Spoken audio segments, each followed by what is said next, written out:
Itu makanya Pak Bu, Bapak Ibu yang porumpona sampai ke Mekah, datanglah ke Mekah.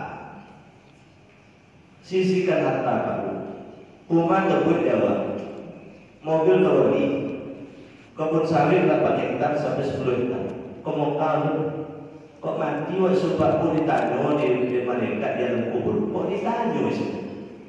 Nah, siapa Nabi Muhammad? Di mana dia lahir? Mekah. Mana dia wafat? Madinah. Sampai waktu Mekah Madinah. Alhamdulillah. Mau dia apa? Bijak mereka. Yang lain boleh itu. Ada sampai mereka. Padahal baku hasil penelitian menyebutkan orang yang tinggal di Mekah atau orang yang berada di sekitar Ka'bah itu potensi panjang umurnya lebih tinggi bila dibandingkan dengan orang yang jauh dari Ka'bah.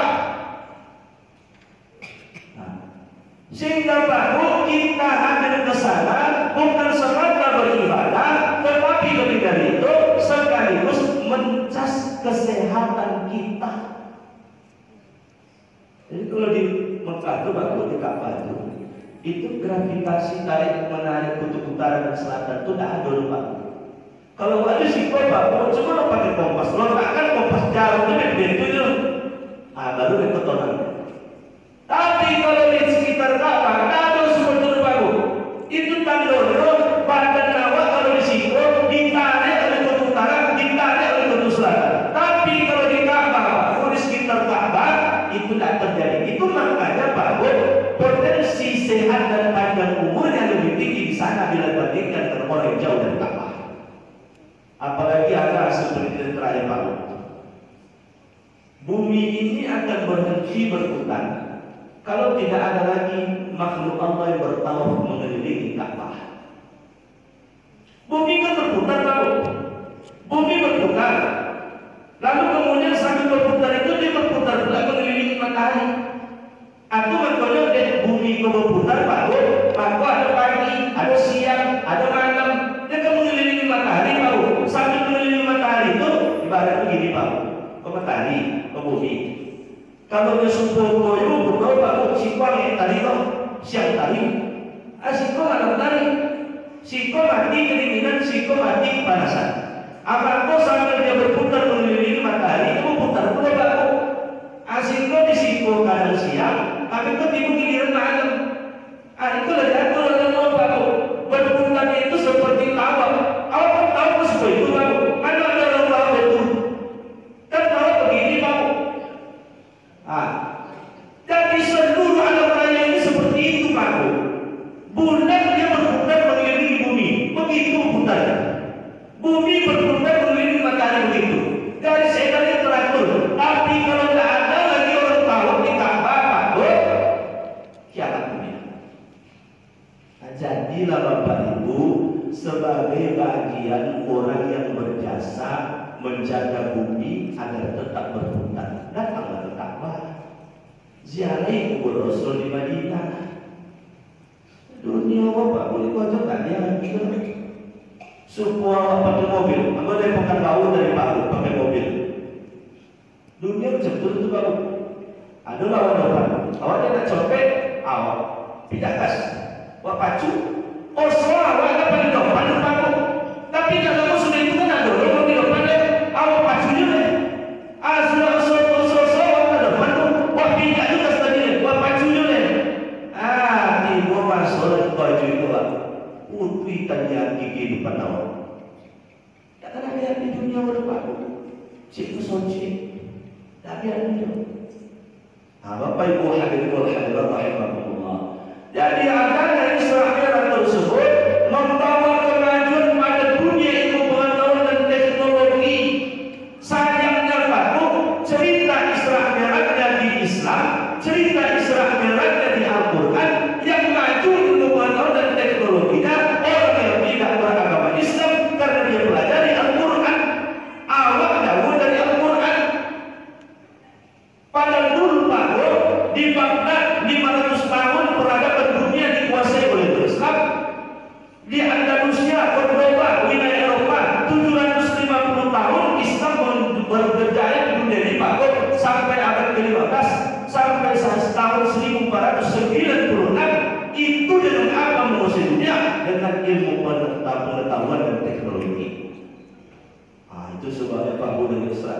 ini penting tadi. Anak-anak awak sekolah kan. Dia lawak payah awak, tapi sekolah awak tinggi. Kalau awak kumpulkan roto diwariskan ke anak, ilmu anak tidak luas, atau sebut orang ini Pak. Kalau sempat tersangkut itu narkoba ada lah, setahun lagi Pak. Nah, maka oleh sebab itu poin pertama dari peringatan Isra Merah mengajarkan kita untuk peduli dengan ilmu pengetahuan dan teknologi. Yang kedua, adanya Isra Merah tersebut mengingatkan kita betapa pentingnya sholat. Di Pak Bu, tema kita di atas. Dengan Isra Merah kita perbaiki mutu dari sholat kita dan sholat berjamaah kita. Karena memang baru sholat berwudu itu 3 kuncinya. Niat yang ikhlas, khusyuk dalam pelaksanaan sholatnya, dan dilakukan berjamaah. 3 tidak boleh ditinggalkan baru. Kalau niat bermasalah, tidak jadi ibadah. Kalau khusyuk bermasalah, orang tersinggung. Awak cinta, wajah, awak. Ayah cinta jawab, tapi awak kemana-mana pemohon bongi tak ayah awak, bongi baru itu ayah awak. Engkau beribadah Allahu Akbar, Allah Maha Besar, tapi pikiran kemana-mana. Ada orang sholat baru dalam pelaksanaan satu sholat itu selesai umatnya, sedang sholat, tapi dalam mengenal Allah Akbar. Waktu binti mulai berpedasi umat mulai begitu. Tiba Assalamualaikum dah selesai rumah ini. Tapi dalam hayalan yang iyon ada hayalan itu tersinggung tak Allah harus seperti itu. Tersinggung tu Pak Bu, awak beribadah tapi khusyuknya bukan kepada Allah, khusyuknya kepada yang lain. Ayat ketiga Pak Bu, sholat berwudu itu berjamaah. Lalu oleh Nabi, sholat berjamaah 27, sholat sendiri nilainya. Tapi itu penyakit yang baru. Singkong yang lain. Topeng lain, matematika dunianya pintar, matematika akhiratnya bermasalah. Error ketemu gini. Kau 27 juta, kau 1 juta. Kau disuruh memilih Pak Bu, Ibu, Bapak memilih 1 juta atau 27 juta? Ada 27. Ada yang sampai Buya dan susu video je deh. Nanti awalnya dah sodor katanya. Yang 1 juta yo, yang 27 yo. Itu kalau kita dunia. Tapi menurut kita akhirat, lalu sholat berjamaah 27 juta, sholat sendiri 1 nilai. Banyaknya itu 1 kok. Tapi masalah matematika kalau tadi sudah disebutkan umur umat Nabi Muhammad itu pendek-pendek. Tapi kelebihan umat Nabi Muhammad itu 1 amal tidak 1 nilai. Umur umat Nabi Musa dan orang terdahulu panjang-panjang, tapi 1 amal 1 nilainya. Umat Nabi Muhammad 1 amal tidak 1 nilainya Pak Bu.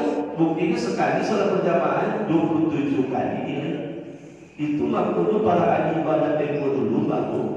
Kalau tertinggal sholat berjamaah, sholat asar, ibu sudah mau sholat asar berjamaah 27 kali sholat Pak Bu. Menghukum dirinya merasa rugi ya. 27 kali sholat asar tinggal ibu ini. Oh tak ada itu ya. Memang darinya habis tidak, tapi macam itulah perasaan bersalahnya Pak Bu. Zaman Umar bin Khattab, kalau ada masyarakat itu tidak tiba-tiba bersolati, tidak tiba-tiba berjamaah bersolati, itu disolati. Sekali, 2 kali tidak berubah, 3 kali tidak berubah, dipenjarakan gitu Pak Bu. Kok ini Umar ini Pak Bu, betul-betul berpenjara. Sebanyak-banyak uang tidak besar berjamaah. Waduh di kampung orang bos seperti Pak Bu, 5 kali saya tidak bersolati. Sekali tiap Jumat laki-laki dewasa dia tidak juga ke masjid. 2 kali setahun Idul Fitri dan ada juga sholatnya atau yang ketiga. Apa tuh yang serius kalau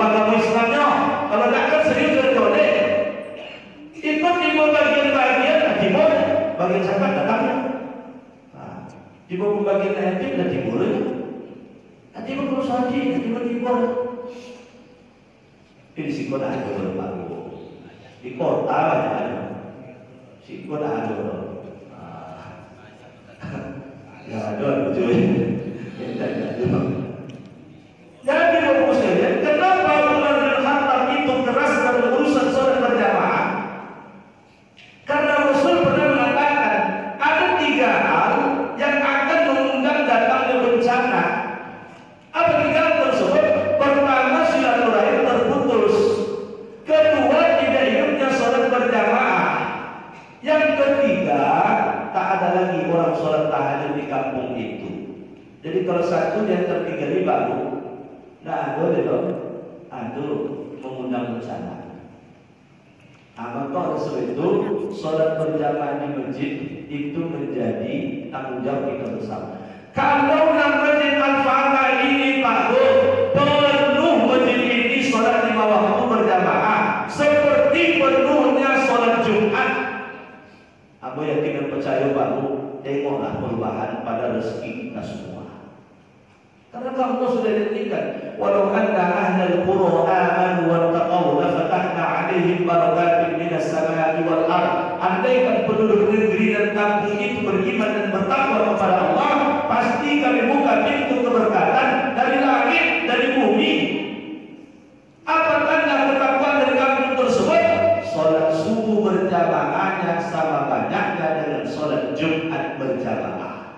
Itu baru kampung bertakwa. Coba tengok baru, mana masjid yang hidup sholat berjamaahnya ramai baru, itu rata-rata rezeki masyarakat itu lapang-lapang, tak ada payah baru. Tapi di mana masjid tak hidup sholat berjamaah, itu penuh dengan kesulitan. Itu sebabnya sekalian sholat berjamaah di masjid ini menjadi penting. Masjid sudah kita bangun indah. Pokoknya itu baru lebih miliar luar biasa banyak tinggi baru. Jangan sampai kemudian ternyata setelah selesai masjid tidak hidup sholat berjamaah. Maka tugas kita baru mengingatkan tetangga-tetangga. Oh saya, kalau dah ada muslim muslim tiba meninggal dia keluarganya seorang menyelesaikan jenazah. Kami boleh kampung kami sebut Pak.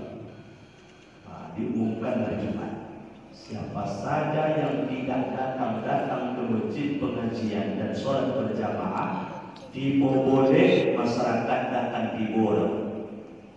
Kemudian ada kemalangan, selesaikan di keluarga sendiri. Alhamdulillah baru langsung ramai. Bukan baru berjumlah seperti Cibusodi. Biasa dosa laki-laki. 1,5 sat laki-laki, 2,5 sat ibu-ibu. Begitu diumumkan, malam itu langsung ibu-ibu menjadi 6 sat, laki-laki menjadi 4 sat. Wajar itu Pak. Awalnya bawa ketika ruh masih di badan. Ketika ruh masih di badan, telinga bisa mendengarkan azan, mata bisa menengok jalan ke mushola, kaki bisa dilangkahkan ke mushola, tangan bisa diayunkan menuju masjid.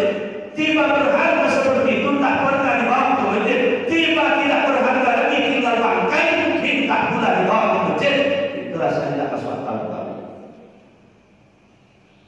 Ada seorang ulama di Mekah ditanya, ya Syekh, bagaimana mensikapi jenazah orang yang ngaku beragama Islam tapi dia tidak pernah sholat sama sekali? Bagaimana mensikapi jenazahnya? Apa jawaban Syekh tersebut, ulama tersebut? Mandikan dia, kafani dia, jangan sholatkan dia, jangan kuburkan di penguburan orang Islam, kuburkan di belakang pasir. Jawab, kubur itu meribut. Dikubur di penguburan orang Islam.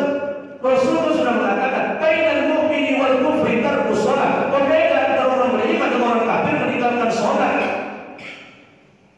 Umirtu an uqatil nas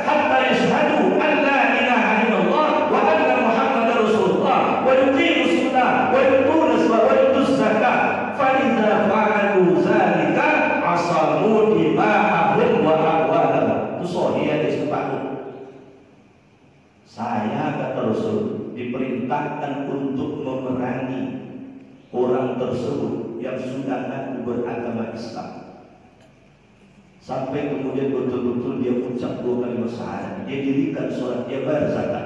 Kalau itu ditunaikan olehnya, maka terpeliharalah darahnya dan hartanya. Tapi kalau itu tidak dilakukan olehnya, maka tidak ada jaminan. Itu makanya bagi dua Rasul, Abu Bakar perangi orang yang menentang tentang sholat, menentang tentang bayar zakat. Diperangi oleh Abu Bakar Takluk.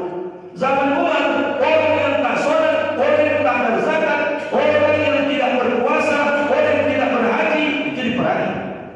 Yo kayo ya Pak, tapi tidak pakai haji, tidak juga pakai haji. Oleh Umar, saya akan bebankan dia pajak jizyah. Apa pajak jizyah itu? Pajak untuk orang yang tidak beragama Islam. Apalagi sholat. Yang dalam hadis sendiri dikatakan oleh Rasul, yang pertama kali dihisab nanti di akhirat adalah sholat. Gimana ceritanya? Kalau kemudian dia memang bayar zakat, dia berdoa, dia melaksanakan puasa, tapi tidak sholat, maka itu tidak terima. Itu sebab sholat itu menjadi identitas dari keimanan. Makanya Pak Bu, sholat itu harus diperhatikan. Kalau ada rekan Pak Bu, aku baca sebenarnya sholat subuh di Allah. Apa yang dapat jawab? Ibadah pahala dapat. Orang yang sholat subuh di awal waktu, insya Allah paru-parunya sehat. Insya Allah terhindar dari osteoporosis, pemroposan tulang. Insya Allah terhindar dari kepimpunan di masa tua atau penyakit lupa bersana. Sholat zuhur di awal waktu bermanfaat untuk kesehatan jantung. Sholat asar di awal waktu bermanfaat untuk kesehatan ginjal, bermanfaat untuk kesehatan alat reproduksi manusia.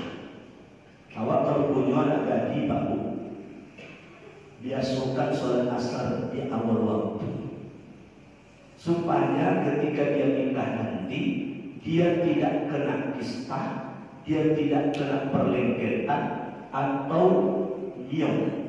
Inilah yang menyebabkan wanita itu sulit hamil, sulit mendapatkan keturunan. Itu kuncinya ternyata sholat asar. Itu makanya kalau sholat itu kita jalankan dengan baik Pak Bu, sehat kita. Mohon maaf Pak, kenapa ada tahiyat akhir, pinggul kita ditempelkan ke lantai, kaki kiri menyilang ke bawah? Itulah Bapak Ibu sekalian, untuk kesehatan alat reproduksi. Apa maksudnya Pak? Bibit laki-laki itu jadi bagus, bibit wanita itu jadi bagus, rahimnya bagus. Maka sholat itu jadi penting Bapak sekalian, menjadi kebutuhan. Itu makanya murka Allah kalau sholat itu kebutuhan, tapi kebutuhannya tidak dipenuhi olehnya. Wajar mengumpulkan Rasul marah, lalu sahabat-sahabat kemudian tegas dalam urusan zakat ini, dalam urusan sholat ini. Karena kebutuhan Bapak. Sholat maghrib di waktu untuk menghindarkan diri dari gangguan jin kafir. Jadi kalau anak awak Bapak, kalau sama-sama ngumpul dulu kan, sekolah menogol itu, anak-anak awak kan ada suruh mengaji di suruh. Nggak pakai penelitian-penelitian dulu Pak. Kini sudah ditegaskan oleh penelitian bahwa kalau kemudian berkeliaran juga di waktu maghrib tersebut, khawatirnya dia berteman dengan jin kafir. Kalau lama kawan dengan jin kafir Pak Bu, semua pun hebat buat mendidik, tidak bisa mendidik, malah dia mengganggu Pak. Ada kawan aku lama nak usul belasan tahun Pak. Satu waktu usul bercito Pak, bininya itu sudah tak terhitung lagi keguguran, tak pernah lengket kehamilannya.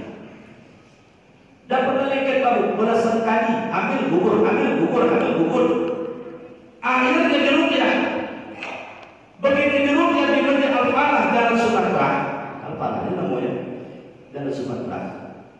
Ternyata dia dari kecil ditemani oleh jin, yang jin tersebut tidak ridho kalau dia hamil, istri itu hamil, punya keturunan. Diruqyah. Setelah diruqyah, alhamdulillah hamil, punya keturunan. Sekarang mungkin sudah 3 bulan. Jadi kalau udah mulai berhasil sekali itu payah lama dan kadang hampir ke tahun Pak, ambil lagi, melahirkan lagi, ambil lagi, melahirkan lagi. Bapak Ibu sekalian, sholat Isya di awal waktu Rasul sudah mengatakan Bilal kumandangkan azan sholat Isya untuk menghilangkan letih dari urusan dunia ini. Jadi menghilangkan letih kepala, menghilangkan letih badan, itu sholat Isya. Makanya selesai sholat Isya itu Rasul itu baru sholat Isya itu ayatnya pendek, zikirnya sedikit, doanya ringkas, segera pulang, segera tidur. Karena ada tahajud yang tunggu. Antibody ini Nabi memang sampai baliknya, bahkan sudah tumpeng kode kopinya nih. Saudara bala kalau catat dulu. Kaji Buya ada catat juga, Amin Domino catat sekali seminggu tuh kau buku. Tidak singgung situ Pak, sekolah lupa. Entah kalau bagi bapak nampak ya Pak. Bapak Ibu hadirin hadirat rahimahumullah. Yang ketiga, dengan adanya Isra Mi'raj ini, kenapa harus ada Isra baru Mi'raj? Kenapa tidak Mi'raj saja langsung?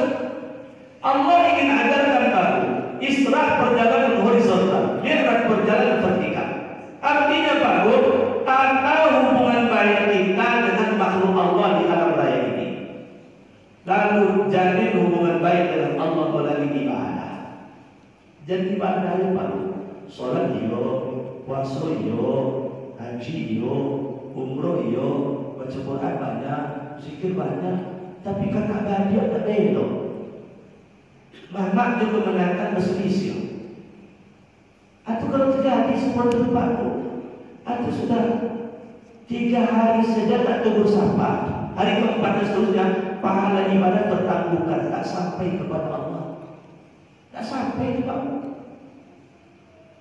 Atau misalnya sedekahnya banyak, kamu soli yo, membantu yatim yo, membangun pesantren yo, royal kepada orang, sedekah pada orang, tapi ada adilnya, ada kokaknya, ada otaknya, musikin di dunia, tidak dibantu di gerbang. Seluruh sedekah tadi tidak dipandang ibadah.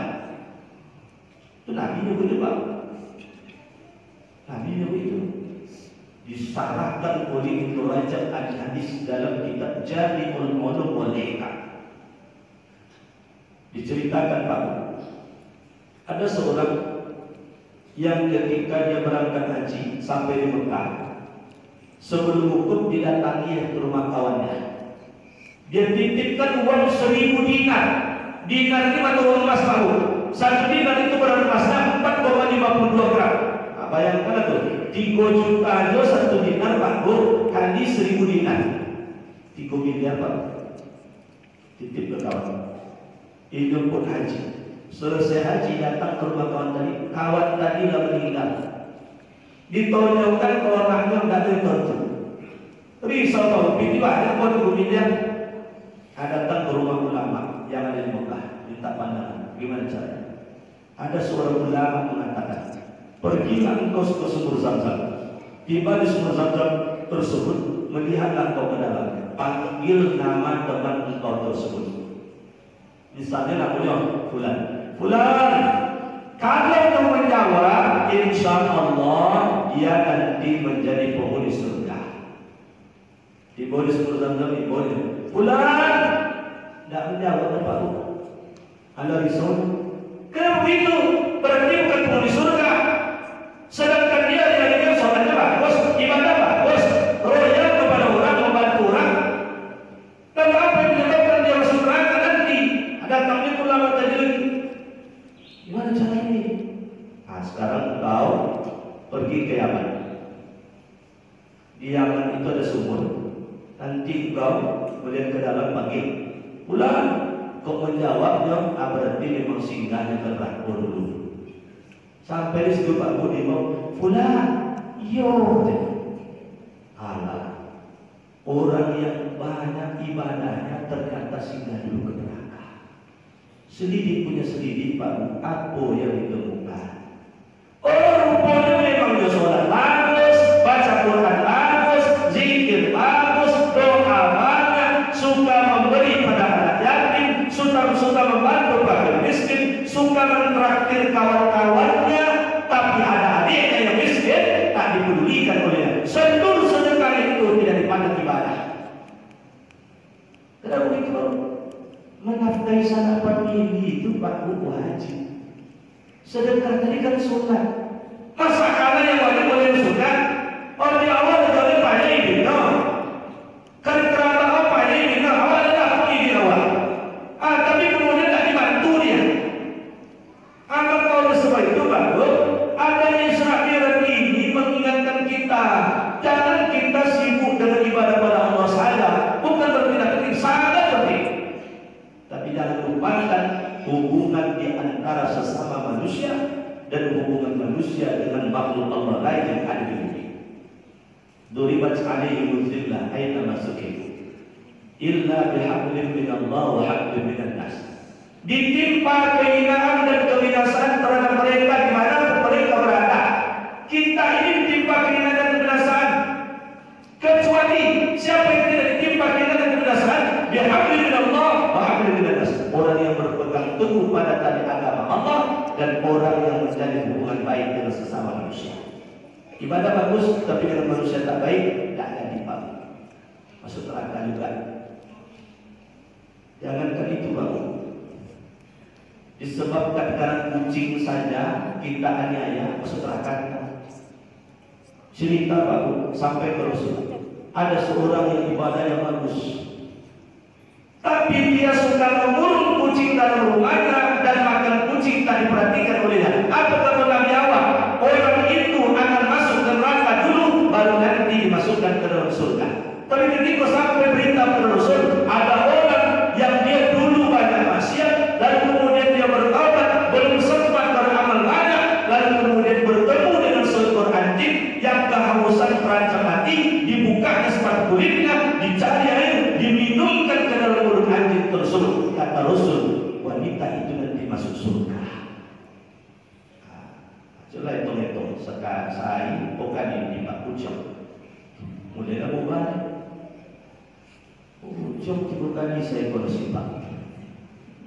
Alun pun kecil. Ucok lagi yang tadi aku kali kondisi Pak. Buat ini masuk di dalam rumah ini. Apa kecil Ucok tadi? Pus. Ucok tadi dia gonggong itu sangkong makanan itu. Oh lagi Pak. Wah. Sampai di rumah pintu ditutup, makan dan dibaik. Habis baru di akhirat menuntut. Jangan 30 pucuk sama suami awal berjaya-jaya. Ya Allah, tunggu dulu. Dia memang sholat, dia memang puasa, dia memang zakat, dia memang haji, dia memang umroh, dia memang baca Quran. Tapi kami 30 ekor ini 10 kali sehari kena sepak. Kok 8 tahun umur pucuk? Nah itulah, bukan di boleh sepak. Binatang kesayangan Nabi Pak Bu. Kadang-kadang banyak macam-macam padahal Pak Bu, kok dijilid dia minum awak di kucing tadi Pak Bu, dijilid makanan awak di kucing tadi, itu halal awak makan, halal awak makan Pak Bu. Nah halal itu karena ini hewan adalah hewan yang hidup di sekitar kita dan dimuliakan oleh Rasul. Mana jilatan kucing itu obat malah. Dia bukan berarti jam kalau makan mau supaya diubek tolong jilat kita.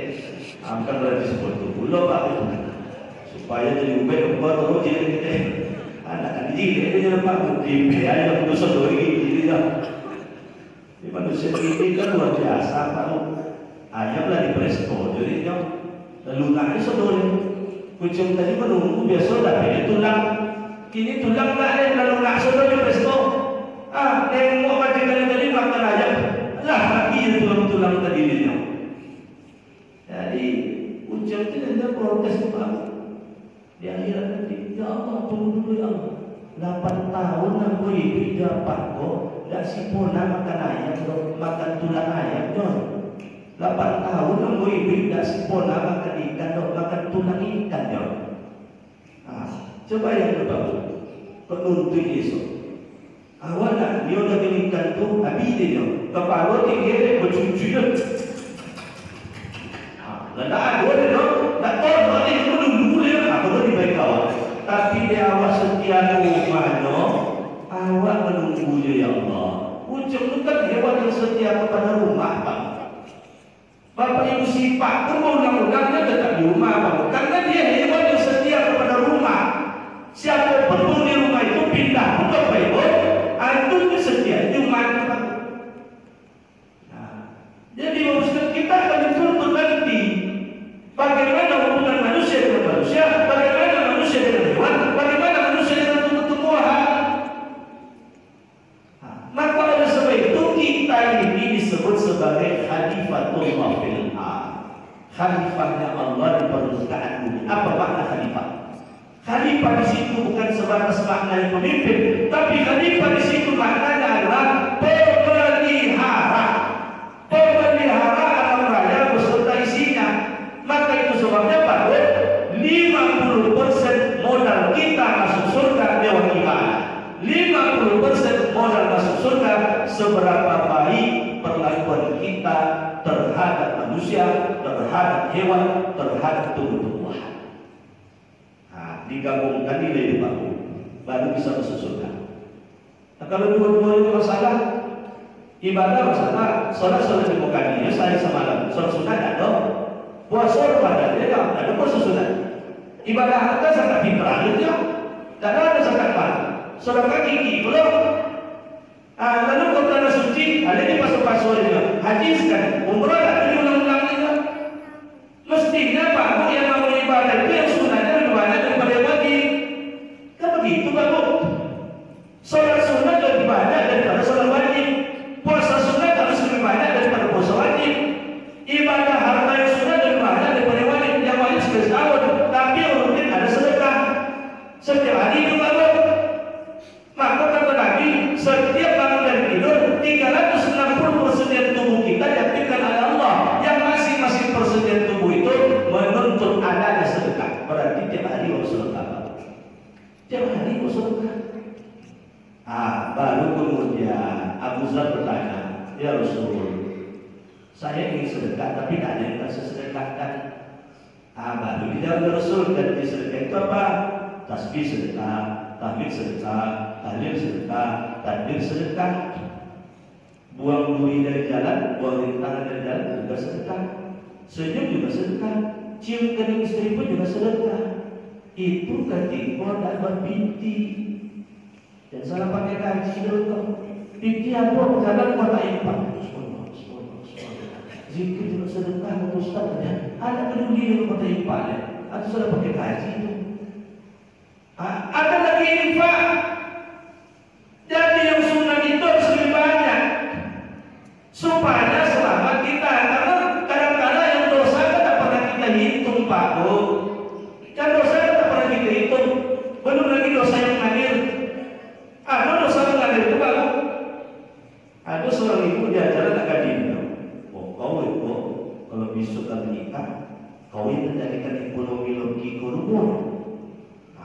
Demo gaji untuk sedot. Tiap air pada sedompet dia. Pada sedompet.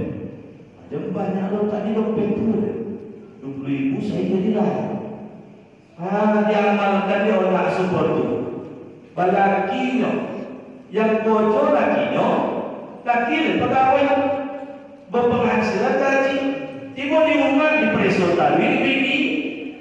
Itu mama namun malaikat maut.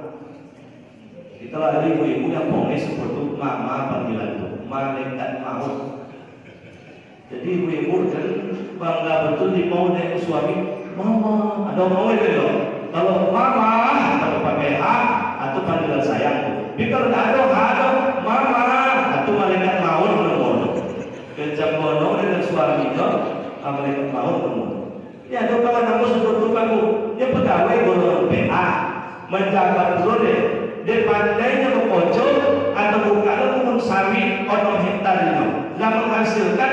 Tapi setiap hari dia bini itu letak pinti di dompet laki dia 25,000 ya Pak. Tak boleh motor dibawa ke kantor. Oh, dah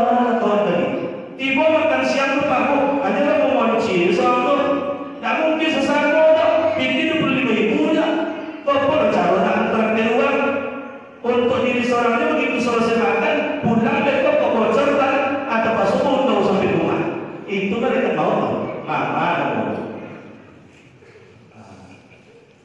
ayah lagi hanya ngatur seluruh membaik omaknya sendiri tidak beda. Dan kan orang lain laki yang tadi nak membaik omak oyahnya ada pun dia lebih dia. Padahal yang susah payah bertaruh nyawa melahirkan ibu dari suami tadi, lalu kemudian susah payah membesarkannya, lalu orang dapat dia hanya kuasai. Aku memang sempurna apa malaikat maut. Aduh, bus kok semua dia sih. Bapak Ibu sekalian balik pada kita. Maka oleh sebab itu jaga hubungan baik. Jaga hubungan. Dia lawak dikatakan uang bonga, dia awal tak mau kembali kejahatan uang. Tapi Pak Bu, kita dimuliakan Allah, disanjung oleh malaikat. Bukan Nabi namakan orang kuat, kata Nabi, laisa syadid bisur'ah, wa innama syadid alladhi yamliku nafsahu 'inda al-ghadab. Tidak dinamakan orang kuat, orang yang ketika sekali pukul orang lain tumbang dibuatnya. Tapi yang namanya orang kuat, kata Nabi, adalah orang yang sudah bisa mengendalikan nafsunya ketika dia marah. Jadi jangan orang tertolong bunga itu tidak membantu, tidak ada gunanya. Urusan Allah membalas. Kita dizalimi, serahkan pada Allah. Orang yang menzalimi orang lain, Allah tidak akan biarkan dia mati sebelum kemudian diberi azab oleh Allah SWT. Tak perlu kita membalas, cukup Allah yang membalas. Sebab kalau Allah membalas, aku rugi awak. Awak terzalimi, lalu kemudian awak balik pulang, berarti awak melakukan zalim juga. Rugi dua kali kita dirinya. Oleh sebab itu, orang yang bisa menjalin hubungan baik di antara sesama manusia adalah orang yang dia menyisihkan bagian hartanya. Satu saat akan ada saja orang minta bantuan kepadanya. Orang yang melapangkan hatinya karena satu saat akan ada saja tanpa sebab musabab orang menyakiti hatinya, tapi dia sudah lapangkan hatinya memaafkan orang tersebut tanpa menunggu orang itu minta maaf kepadanya. Inilah Bapak sekalian sedikit kajian dalam rangka peringatan Isra Mi'raj. Mudah-mudahan apa yang saya sampaikan ini menjadi iktibar dan pelajaran bagi kita semua. Semoga ilmu sejarah kita sedikit bertambah. Semoga dengan Isra Mi'raj ini terpacu kita untuk memacu ilmu pengetahuan dan peradaban kita kuasai. Kita semakin memperbaiki sholat kita, sholat yang ikhlas, sholat yang khusyuk, sholat yang berjamaah. Kita semakin termotivasi untuk menjaga hubungan baik di antara sesama manusia, bahkan hubungan manusia dengan alam raya ini beserta makhluk yang ada di alam raya ini. Demikian Bapak sekalian, terima kasih atas segala perhatian. Mohon maaf atas khilaf dan salah. Subhanallah wa bihamdika, asyhadu an la ilaha illa anta, astaghfiruka wa atubu ilaik. Assalamualaikum warahmatullahi wabarakatuh.